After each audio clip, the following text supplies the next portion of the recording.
रूत की किताब उसका दूसरा बाब। और नोमी के शौहर का एक रिश्तेदार था जो अली मलिक के घराने का बड़ा मालदार था और उसका नाम बोस था। सो मुआबी रूत ने नोमी से कहा, मुझे इजाज़त दे तो मैं खेत में जाऊं और जो कोई करम की नज़र मुझ पर करे उसके पीछे पीछे बाली चुनो। उसने उसे कहा, जा मेरी बेटी। सो वो गई और खेत में जाकर काटने वालों के पीछे बाली चुनने लगी और इत्तेफाक से वो बॉस ही के खेत के हिस्सा में जा पहुंची जो अली मलिक के ख़ानदान का था। और बॉस ने बैतलहम से आकर काटने वालों से कहा, खुदावंद तुम्हारे साथ हो। उन्होंने उसे जवाब दिया, खुदावंद तुझे बरकत दे। फिर बॉस ने अपने उस नौकर से जो काटने वालों पर मुकर्रर था पूछा, ये किसकी लड़की है? उस नौकर ने जो काटने वालों पर मुकर्रर था जवाब दिया, ये वो मुआबी लड़की है जो नोमी के साथ मुआब के मुल्क से आई है। उसने मुझसे कहा था कि मुझको ज़रा काटने वालों के पीछे पोलियों के बीच बालें चुनकर जमा करने दे। सो ये आकर सुबह से अब तक यहीं रही, फक्त ज़रा सी देर घर में ठहरी थी। तब बोaz ने रूत से कहा, अय मेरी बेटी, क्या तुझे सुनाई नहीं देता? तो दूसरे खेत में बाली चुनने को ना जाना और ना यहाँ से निकलना, बल्कि मेरी छोकरियों के साथ साथ रहना। इस खेत पर जिसे वो काटते हैं तेरी आंखें जमी रहीं और तू इनके पीछे पीछे चलना। क्या मैंने इन जवानों को हुक्म नहीं किया कि वो तुझे ना छुएं? और जब तू प्यासी हो तो बर्तनों के पास जाकर उस पानी में से पीना जो मेरे जवानों ने भरा है।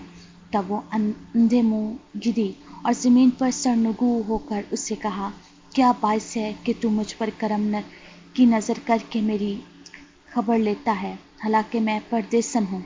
बोaz ने उससे जवाब दिया कि जो कुछ तूने अपने खामन के मरने के बाद अपनी सास के साथ किया वो सब मुझे पूरे तौर पर बताया गया कि तूने कैसे अपने माँ बाप और ज़ाद बूम को छोड़ा और उन लोगों में जिनको तू इससे पेशतर ना जानती थी आई।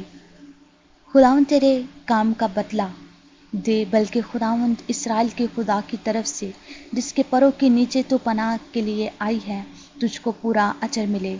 तब उसने कहा, आए मेरे मालिक, तेरे करम की नज़र मुझ पर रहे, क्योंकि तूने मुझे दिलासा दिया और मेरे मेहर के साथ अपनी लौंडी से बातें की, अगरचे मैं तेरी लौंडियों में से एक के बराबर भी नहीं।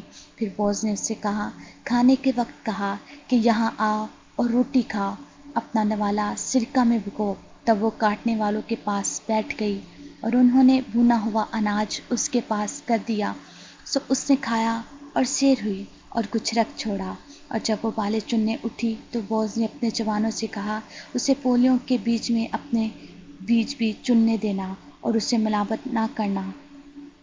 उसके लिए गठरियों में से थोड़ा सा निकाल कर छोड़ देना और उसे चुनने देना और झिड़कना मत। सो वो शाम तक खेत में चुनती रही और जो कुछ उसने चुना उसे फटका और वो करीब एक एफा जो निकला वो उसे उठाकर शहर में गई और जो कुछ उसने चुना था उसे उसकी सास ने देखा और उसने वो भी जो उसने सैर होने के लिए बाद रख छोड़ा था निकाल कर अपनी सास को दिया।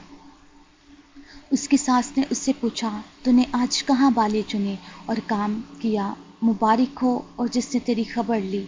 तब उसने अपनी सास को बताया कि उसने किसके पास काम किया था और कहा, किस शख्स का नाम जिसके यहाँ आज मैंने काम किया बोaz है।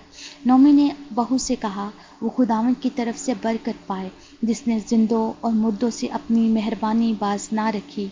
और नोमी ने उससे कहा, ये शख्स हमारे करीबी रिश्ता का है और हमारे नज़दीक के करीबियों में से एक है। मुआबी रूत ने कहा, उसने मुझसे ये भी कहा था कि तुम मेरे जवानों के साथ रहना जब तक वो मेरी सारी फसल काट ना चुके। नोमी ने अपनी बहू रूत से कहा, मेरी बेटी, ये अच्छा है कि तू उसकी छोकरियों के साथ जाया करे और तुझे किसी और के खेत में ना पाए। सो वो बालियाँ चुनने के लिए और गेहूं की फसल के खात्मा तक बोaz के छोकरियों के साथ साथ लगी रही और अपनी सास के साथ रहती थी।